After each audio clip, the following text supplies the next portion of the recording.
Hello and welcome back to another podcast. Today we are going to be joined by Michael Smith, and we are going to be talking about expressive writing, and he's a psychology research and a lecturer at Northumbria University, and this is one of the topics that he's done about, and it's really interesting. So I would love to share all his research with him. So hello, Michael. Hello, Amy. Thank you for joining me. Thank you for having me. So let's start right at the beginning. So from your work, how would you define expressive writing, and how is it different from just writing a diary or writing creatively? Okay, so at its core, expressive writing is about writing very deeply about your emotions. Okay, so if you're keeping a diary, you might do that, but you might also write more factually. You might not write really deeply about your emotions. You might write about your emotions, but with expressive writing, we're really asking people to really kind of think about a prior experience they've had and really kind of bring themselves back to how they were feeling at the time and kind of re-experience those emotions that they were feeling at the time. So this is really kind of getting people to really kind of tune in to that emotional experience. And as I say, people might do that when they're keeping a diary, and you can do expressive writing through a journal or a diary. Creative writing might be more, you might not necessarily even use the first person when you're writing creatively. You might kind of remove yourself from that situation. So this is really about you essentially re-experiencing your own emotions. That's really interesting. And is it just solely about, like, if you have like a traumatic experience, for example, or is it just you can do it anyway without the traumatic experience? No, absolutely not. So you can also write about positive experiences, and that's some these kind of activities are things that I would really advocate for. So we can write about a really previous positive experience that we've had, and actually doing that to really, particularly if you're feeling a bit low or you're going through a bit of a tough time, to kind of really and you feel like nothing's kind of quite working out for you, right? If you can bring yourself back and you can think about a really positive experience that you've had, and you can really kind of bring yourself back to that moment and re-experience those positive emotions, that can be a really powerful thing. But there are other types of writing activities as well. We talk about things like gratitude writing, where we could write about things that we're grateful for. Best possible self, where we project into the future and kind of write about, this is how I would feel if something's worked out particularly well for me. So here you're projecting forward rather than backwards, but still kind of really engaging how you think you would feel and what those emotions might feel like. And a technique that I really like is called written benefit finding.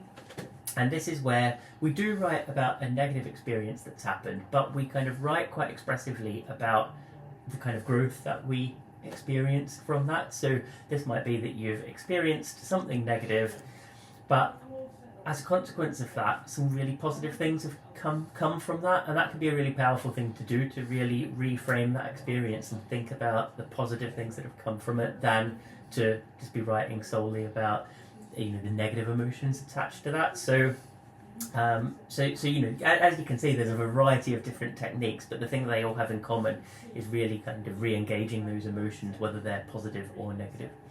That's really interesting, and I'm sure it's sort of like turning yourself around a bit and changing that negative feeling to then a positive feeling as well. Yeah, I mean, part of it really is just about kind of reframing that mindset, and shifting your mindset to one which is kind of clouded by lots of negative emotion, and kind of thinking about the sort of positive things. Yeah, I'm sure there's a sort of like a brain technique with that. Do you know how there's like stopping that signal with the pathway in the brain? Have you done anything towards that? Yeah, no, I mean, we've not done anything in terms of that level of physiology, but yeah, I mean, there's absolutely something about writing and how that connects physiologically as well, and I'm sure we'll go on to talk a bit about some of those things as we go through. I love my neural pathways, as you can tell. My brain's always like, oh, I love the brain.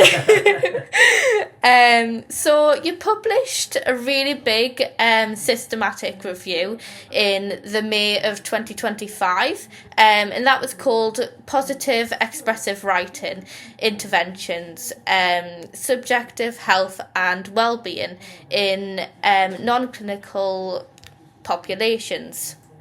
So that sounds like the foundation of a lot of your work. Can you explain exactly what you did in the review and what were the key findings? Yeah, so I mean, it covered a lot of ground. so there's kind of a lot to talk about, really. This was a really great piece of work that my PhD student Lauren Holt led on. So she did a great job of pulling this all together.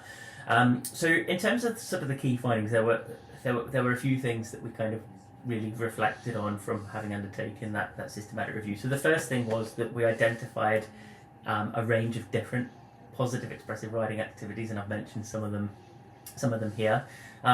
We found that some of them, in general, they all seemed to do a pretty good job of improving well-being. But in particular, we found that those based around gratitude and best possible self, which I mentioned earlier, were techniques that seemed to be particularly beneficial. We also found that the activities were best for improving positive well-being outcomes. So if we asked about the things like positive mood and happiness, these were the things that seemed to be mostly impacted by positive expressive writing activities. There were some effects for kind of things like stress and low mood kind of symptoms, and also physical health symptoms, but these effects seem to be less strong than the ones for more positive well-being outcomes. Another thing that we kind of really identified was that a lot of studies are investigating the role of moderators. So essentially what this means is that they're identifying that these activities work, but these effects can be stronger under certain situations. So for example, different personality traits might impact whether the writing effects are stronger or weaker. In our own work, some of which was included in the systematic review, we found some effects around social inhibition. So people who are socially inhibited, seeing these kinds of activities seem to work better for them.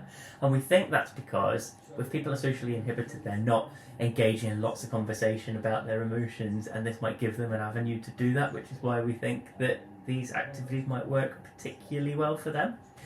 And the kind of last thing, which is the big caveat around the whole thing, is that a lot of the research studies in this area we identified as being relatively poor quality. So this includes things like maybe having smaller sample sizes, or having maybe not having a control group that's a really, really good control group. It's really hard in these kinds of studies to think of what's a really well-matched control group or a control activity. So there were things like that we identified, which we're kind of recommending. Some of the studies in the area probably need to be, or the rigour and that kind of thing probably needs to be improved a little bit before we make really kind of definitive conclusions around the effects of these activities. But overall, reasonably nice effects for lots of positive writing activities. That's really interesting, and I love to hear that about personality as well, and how different personality types differ as well. I really never thought of that, but when you said that, I was like, oh, that makes a lot more sense.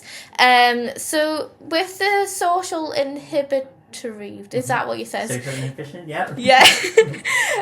Would you classify that as more type A, B, or C, or whatever? Yeah, we were actually so we've done a couple of studies on this, and we were initially looking at type D personality, which is basically high levels of negative affect and high levels of social inhibition. So if you think about that, these are people who've got lots of negative emotion, but they don't have a real vehicle to to essentially offload and talk about and discuss their emotions because they're more closed and reserved, etc. So it's a really interesting personality theory, I think. We initially wanted to do a bit of work around this, and we found that the social inhibition component was particularly kind of salient in that. So my PhD student at the time, Sarah Allen, who's now a colleague at Northumbria, she went on and did some work around social inhibition and found those moderating effects of social inhibition. So it was really a really interesting effect that we've observed across a couple of studies. Oh, that's really interesting, that. With the type D personality, would you recommend people who have that specific personality style, would you recommend they would do it the most? Or... Yeah, I mean, I guess to put things in the context of the real world, I wouldn't advocate that people, go and do a personality assessment and I think, I'm that type of personality, I should be doing this. But, but I think if you feel like you're the kind of person who, have some emotions that you might not be that good, or you might not feel that confident speaking emotively, even people who have, lots of social relationships but might not feel confident or might not feel able to speak quite openly about their emotions, this could be a vehicle by which people can do that, and they can express their emotions. And this is just for you. You're writing just for you. A lot of people who I've spoken to like to kind of read back on what they've written down the line, and they can find that quite cathartic to kind of think about how they were experiencing things at a particular time and place, or they might have even forgotten about some writing that they'd done previously and recall, oh yeah, I was really grateful for that thing. So that can be quite powerful as well. Oh, that's really interesting. I never thought about looking back on like your past as well, because especially with like negative sort of experiences, even if you pick out that positive, like what did you gain from that experience, you might not want to look back from it as well. Yeah, so I mean, and that's a really individual thing, and we've not really done any research around this. This is mostly from kind of speaking to people who do this kind of thing. Some people say that they would really want to do that, some people don't, and again, I think that's just a really individual and a personal thing. But I also think it would be interesting to run some research studies where we kind of look at the impacts of kind of looking back over previous writing. I think that would be a really interesting thing to do. Yeah, it would be. I would love to read about that as well. How did you pick your sample as well with the expressive writing?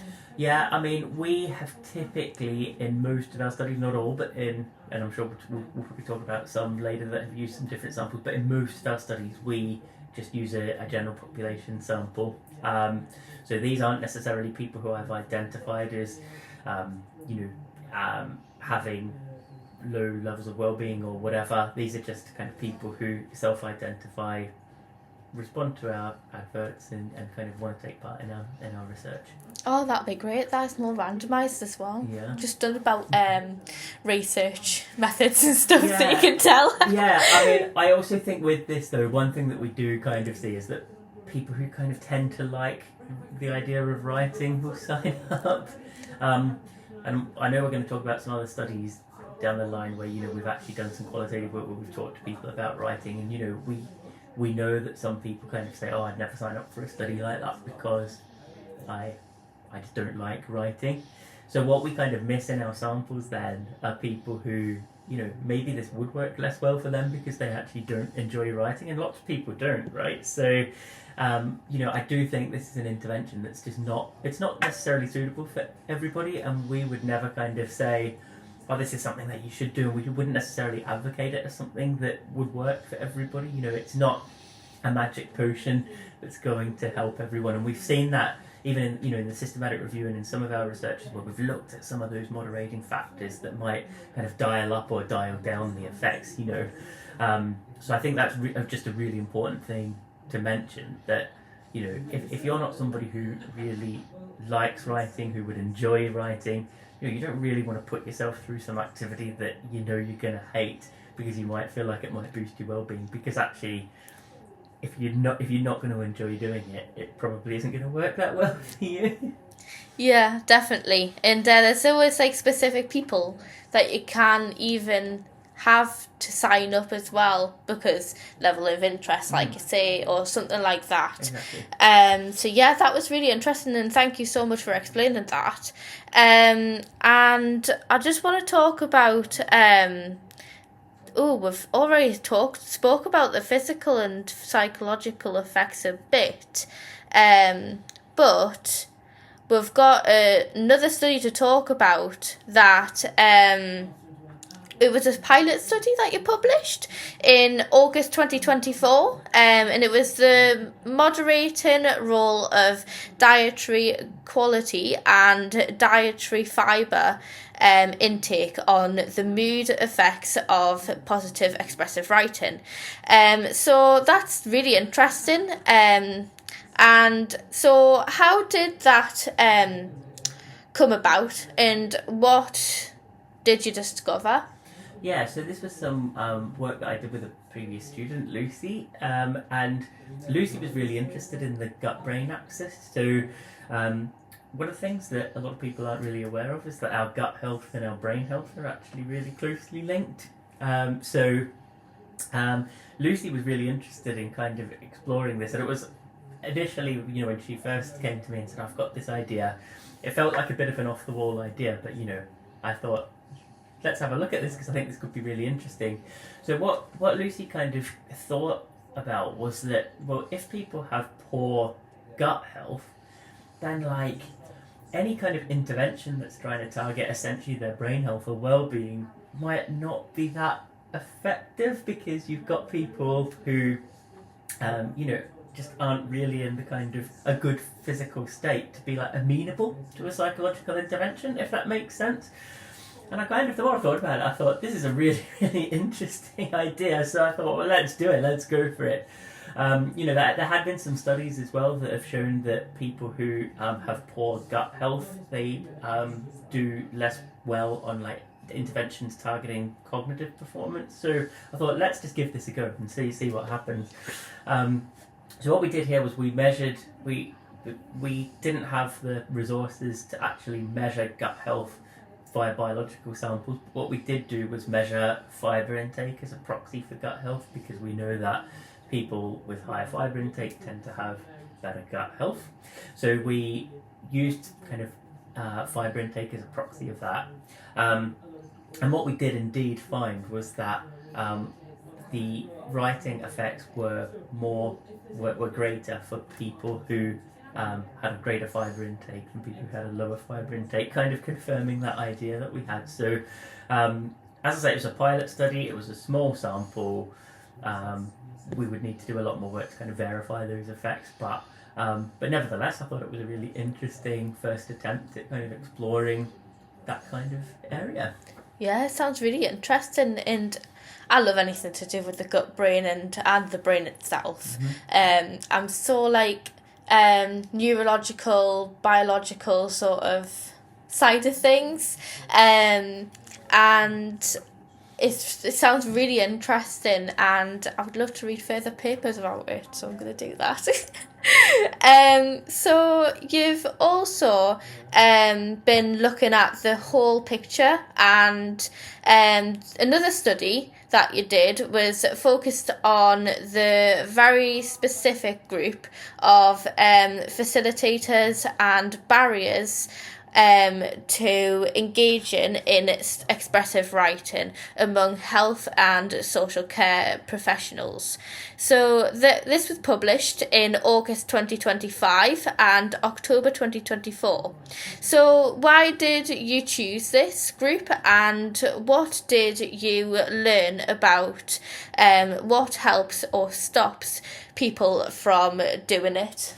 Yeah, so this was the first, for me personally, it was the first qualitative study that I had run where I was kind of really interested in actually speaking to people about their experiences of writing, and essentially what are the things that would stop them from writing, or what are the things that would help them to be able to write more. We're really interested in health and social care professionals because we know they're a really stressed group. They've got high levels of burnout.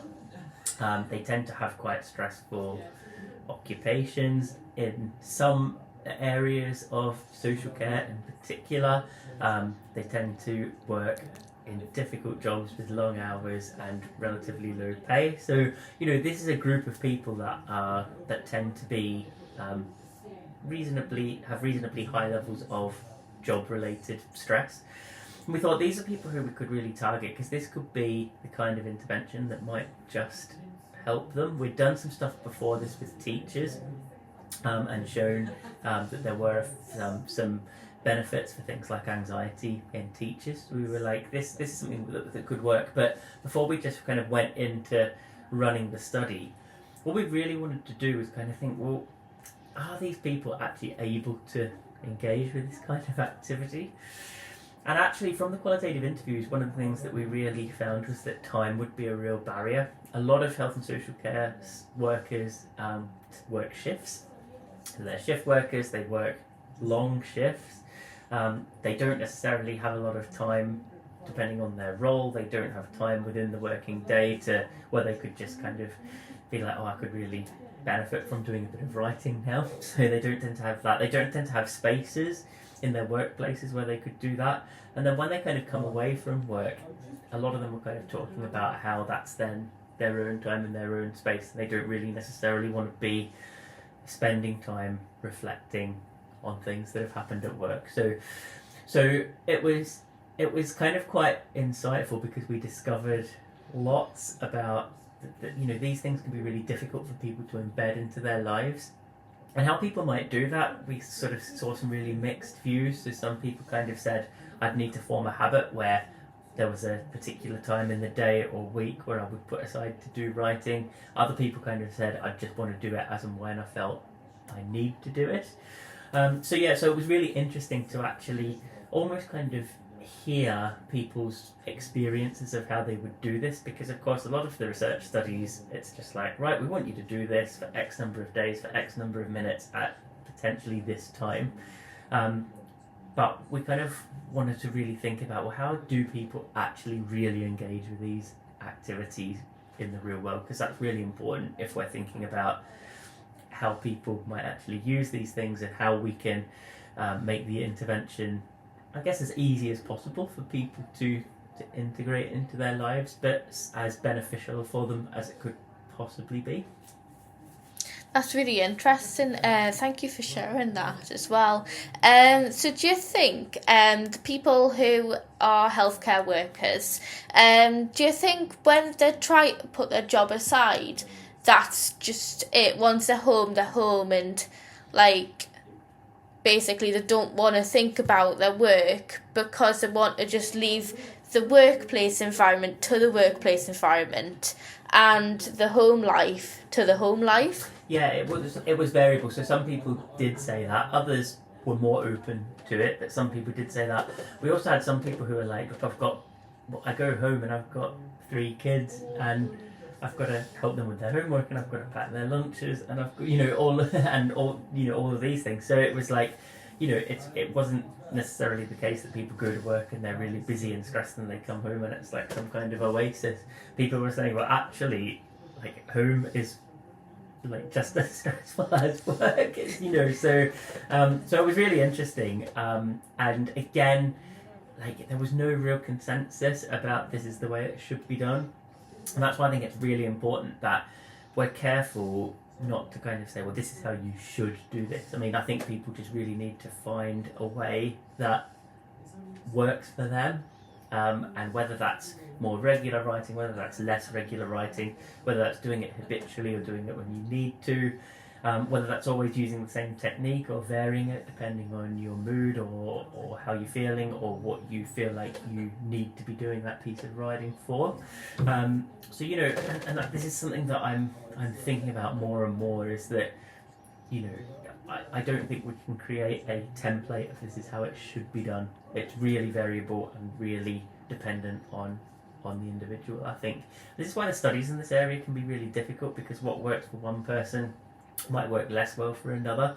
And obviously when we're designing research studies, they need to be really structured, and they need to be really carefully created and very tightly controlled, and we need to make sure that everybody's doing the same kind of thing. And that's why we might see some quite variable effects in the literature, because the method that we've prescribed might work really well for one person, but one person might need a little bit more flexibility to do things in a different way. So I guess what I'm trying to say is people should just feel able to just write in a way that feels comfortable to them. That makes sense. And do you think you'll repeat your studies as well?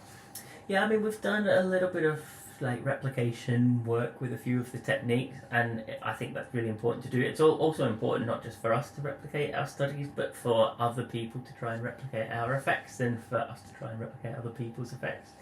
Because, you know, in science and in research, we know that we can have more confidence in an effect if we can observe it multiple times. So I think replication is really important. I also think it's really important to build on what we've done, and, you know, take things a bit further. There's lots of different things we could explore, lots of different.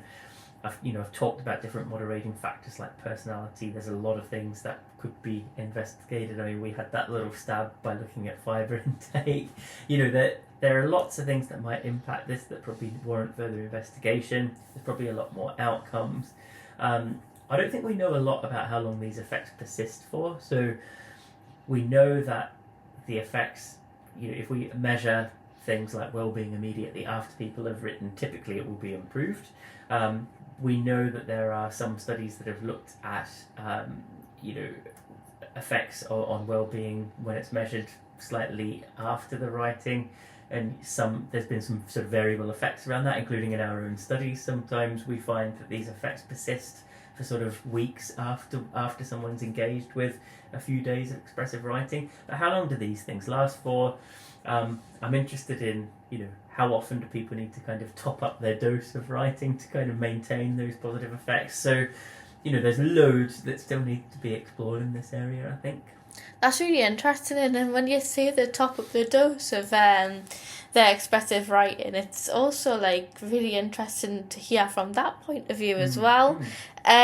So this brings me on to what I think is the most important part of your work, and that is taking all these findings and actually bringing them into helping people. So based on everything that you have discovered, what is the best way to implement expressive writing programs so they actually work in the real world?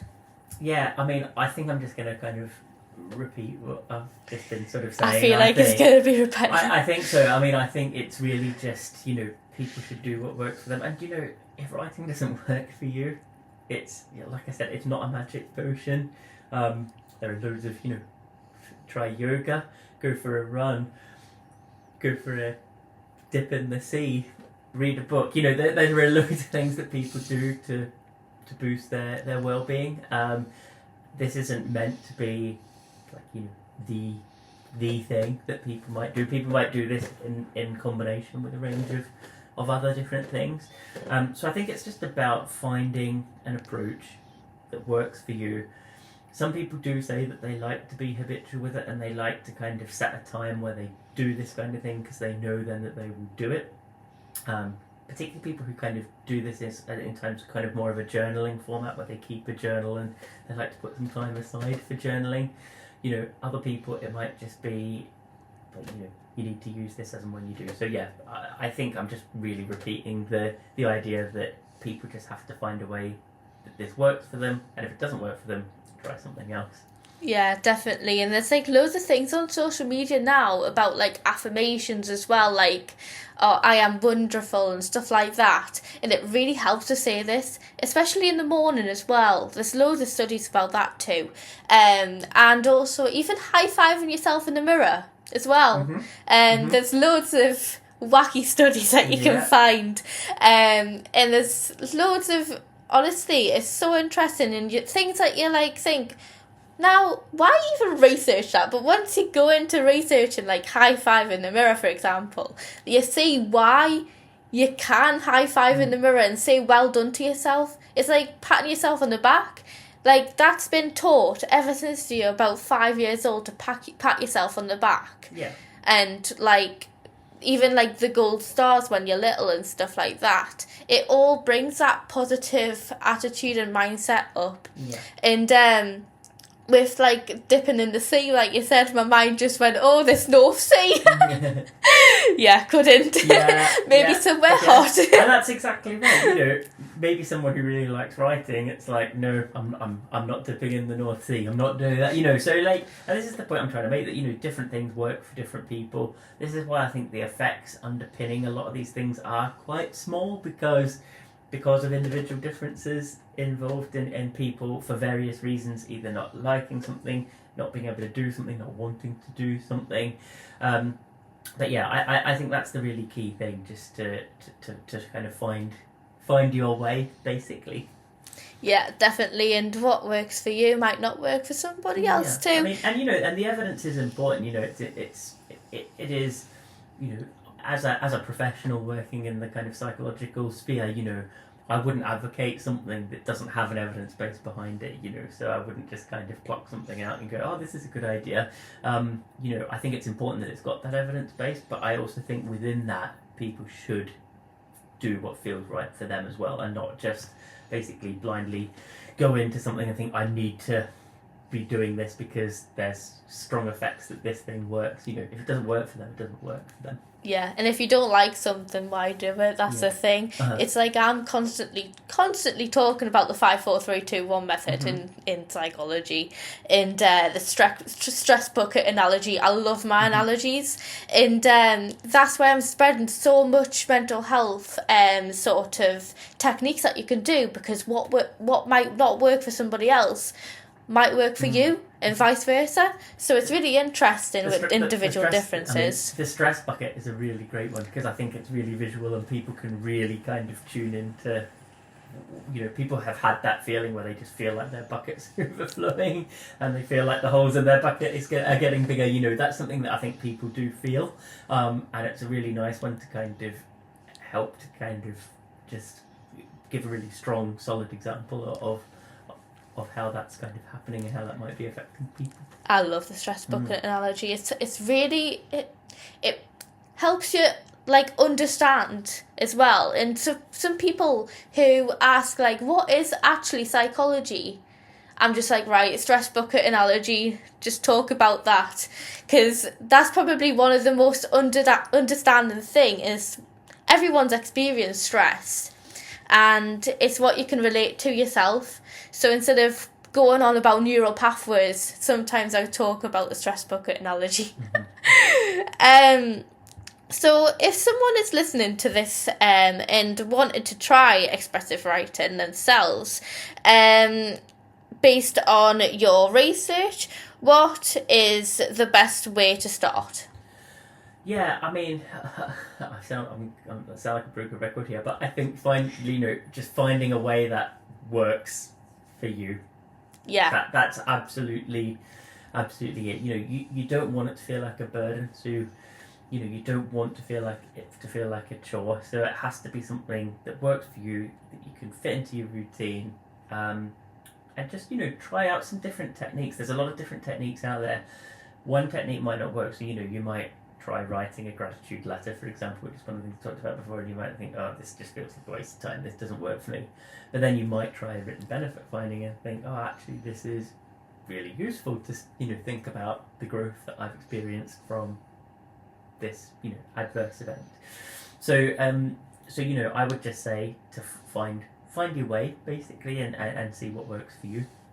I'm such like, I love my organisation, and I love my notebooks that like symbolise something, and if it looks nice on the outside, even though I can't see it, and I know that it looks good, I'm most likely to open it up and write something in it, instead of like, I don't know, a boring looking book and stuff. Do you think that helps with expressive writing too? Again, you know what, I think that's an individual thing. So one thing that I haven't really touched upon is that, so some people say they don't actually want to physically write with a pen and paper, they want to type.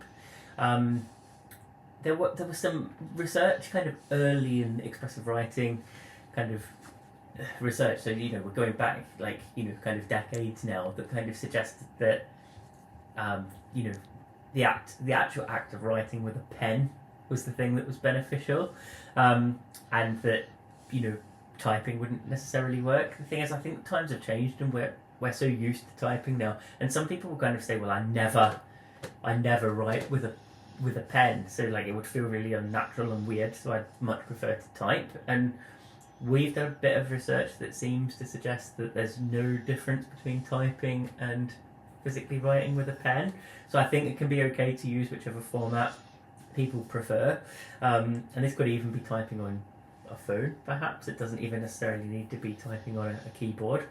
I forgot where I was going with that thread, but oh yeah, that's right. You were asking about the nice notebook, and interestingly, one of the things that we heard in the qualitative study, we actually had some people saying that if they had really kind of nice stationery, sometimes actually, if people have got like a really nice book, they're like tempted not to write, or they're cautious about writing in it because they're like, well, if I've got this really nice book, what I write has to be really like amazing and insightful, and it will kind of actually put them off just what this whole activity is supposed to be about, which is just like, don't think too much about it, just get those emotions and get those feelings and thoughts down on the page. It doesn't have to be grammatically perfect. It doesn't have to, you don't have to use perfect sentence structure.